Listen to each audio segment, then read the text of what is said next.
Saludamos con mucho gusto aquí en el estudio a Fátima Andraca. Ella es pues integrante de Save the Children y nos viene a contar sobre estas actividades que han realizado. Fátima, muchísimas gracias por estar con nosotros aquí en la segunda emisión de La Ciudad del Mundo. Gracias a ustedes, Bienvenida por la invitación.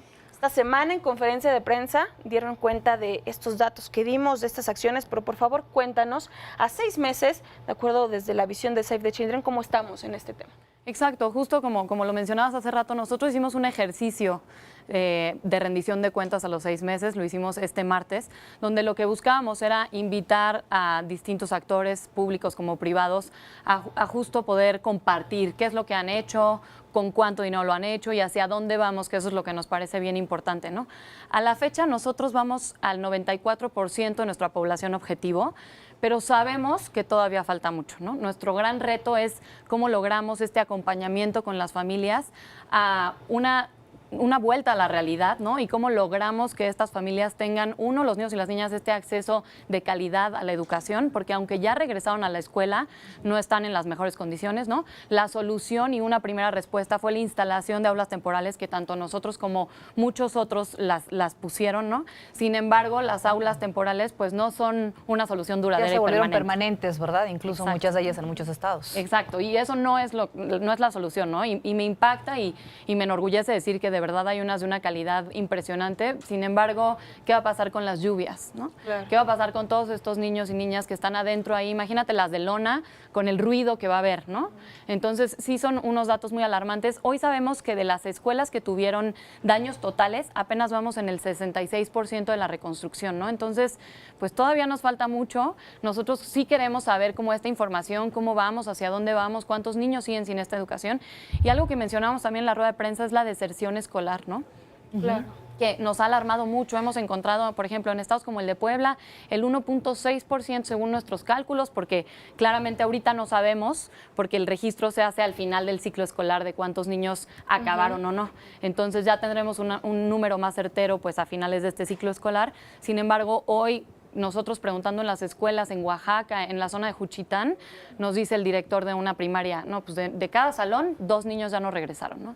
Es un número altísimo de deserción escolar que se da por la suspensión que tuvimos en muchos estados, hasta 4 meses suspendidas las clases y que los niños pudieron regresar. Y ver qué ¿no? hay detrás de ello, de que ya no regresan a la escuela, unas condiciones de por sí, antes incluso del sismo, unas condiciones de pobreza y desigualdad importantes, y Juchitán, una de las zonas más, podremos decirlo, por supuesto los focos rojos son importantes, pero uno de los que más se vieron afectados tras estos sismos. Y lo que dices, lo que hay detrás de esta deserción escolar, muchas veces hay familias, bueno, miles de familias que perdieron sus casas y a lo mejor el niño, en lugar de ir a la escuela, hoy le toca ir a vender, o ir a trabajar, o ir a ayudar a la mamá, o ir a ayudar al papá porque se quedan sin hogar y hay que ayudar a la economía familiar, y esto poco contribuye para que puedan regresar a la escuela, ¿no? Y ahorita que mencionas el tema de vivienda, apenas vamos en el 28.8% de la reconstrucción de las viviendas, ¿no? Entonces, tú caminas por las calles y hay montículos de tierra, escombros en todos lados, ¿no?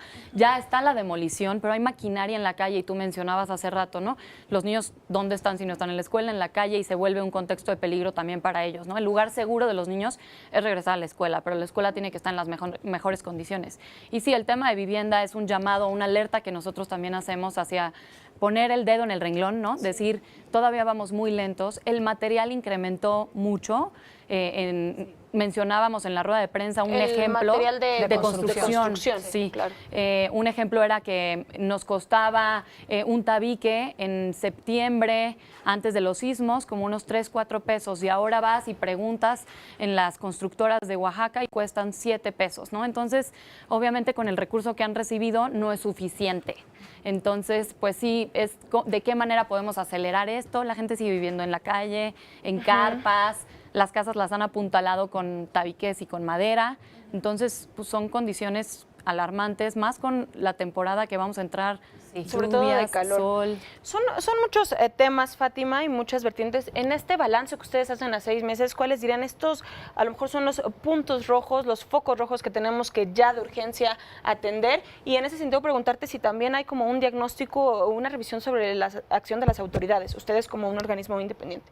Mira, nosotros sí trabajamos de la mano con distintas autoridades locales, ¿no? Para poder estar dentro de una escuela, nosotros tenemos que pedir autorizaciones y ahí no hemos tenido ningún inconveniente. En realidad, nuestra relación ha sido muy buena y de mucha comunicación. Sin embargo, sabemos que todavía el camino es largo y hay mucho por recorrer y lo que queremos es no olvidarnos de eso, ¿no? Hay dos cosas que nosotros vemos como punto rojo, que es vivienda y educación. Como ya lo mencionábamos, el término de vivienda todavía falta mucho para la reconstrucción. En Oaxaca principalmente, que es una zona que tenemos todavía un poco más lejos y que no vemos constantemente los cambios que ha tenido, pero también en Morelos y Puebla, que fueron zonas muy dañadas, incluso Chiapas, ¿no? El tema de reconstrucción tiene que avanzar más, con mayor prisa, ¿no? Porque si no nos vamos a quedar atrás en las temporadas de lluvias y de extremos calores, como decías hace rato. Claro.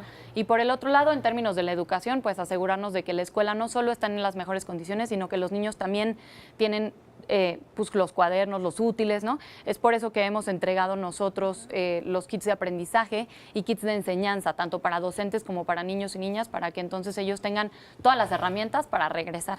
Y nosotros hemos utilizado una estrategia que la verdad nos ha funcionado muy bien, que es abrir unos espacios que les llamamos espacios de aprendizaje, donde las escuelas que tuvieron jornadas reducidas por X o Y razón, ¿no?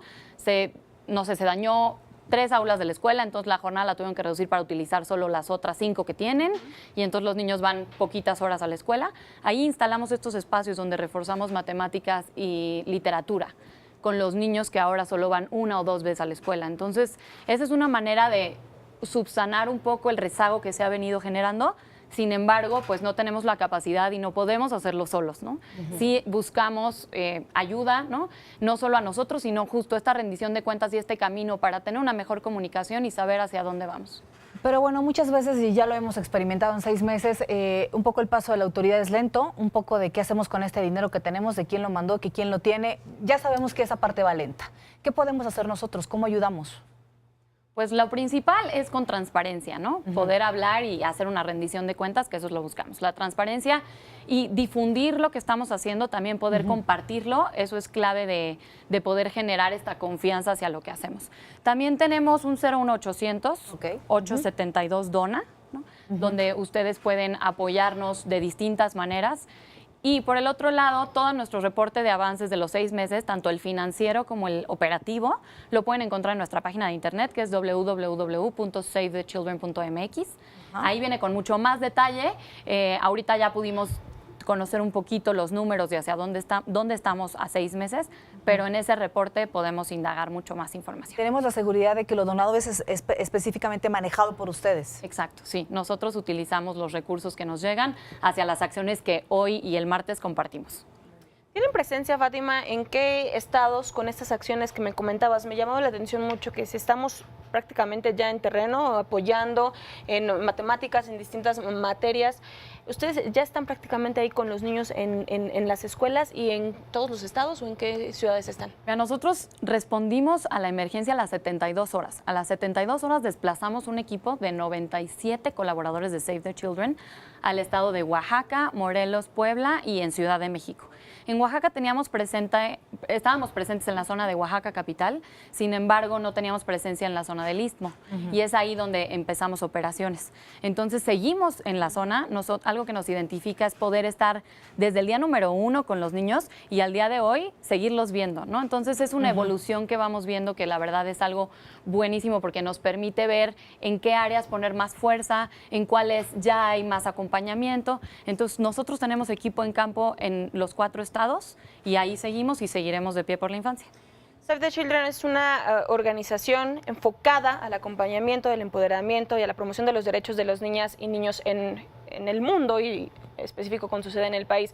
Por favor, además de este contexto del sismo, Fátima, porque es importante salvaguardar los derechos de esta población, sobre todo en un contexto de urgencia humanitaria, como lo es y también, perdón por meter ahí la cuchara, también en un contexto político que tiene que ver mucho con los recursos, con el apoyo que se está dando o no, inevitable que a ellos les perjudique. Claro, y algo bien importante es tratar como de meter este tema de la infancia en la agenda política, ¿no? Que se pueda tomar en cuenta la niñez desde su voz. La participación infantil es bien importante para saber qué opinan ellos. Muchas veces nosotros decimos, tiene hambre, necesita una pantalla, no tiene cuadernos, pero ellos, ¿qué necesitan? ¿No? Escucharlos, poder hacer este ejercicio de escuchar su voz y no solo de un cierto número de niños, sino hacer un buen mapeo, un buen registro de qué están diciendo y cómo ellos consideran que deberían de ir los caminos hacia nuestro nuevo gobierno, hacia nuestro México, ¿no? ¿En qué necesitamos reforzar? Y sí, para Save the Children es muy importante. Nosotros tenemos presencia en 18 estados de la República y trabajamos 3 temas principales, que es protección, educación y salud. Sobre esos 3 ejes tenemos distintos proyectos con los niños y las niñas. Nos enfocamos desde preescolares hasta bachilleratos de 0 a 18 años y trabajamos muchísimo con ellos la importancia de sus derechos, cómo podemos fomentarlos, cómo ellos tienen que saber ¿no? cuáles son sus derechos y por qué es importante dejarlos en claro y luchar porque se cumplan.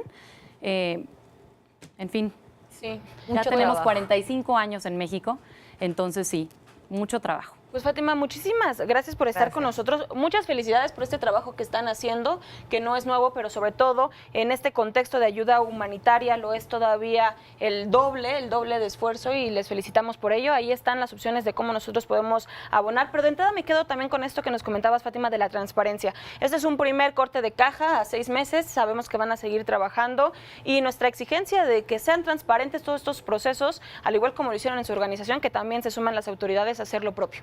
Muchas gracias por la invitación y por el espacio. Bienvenida siempre. Muchísimas gracias. Gracias.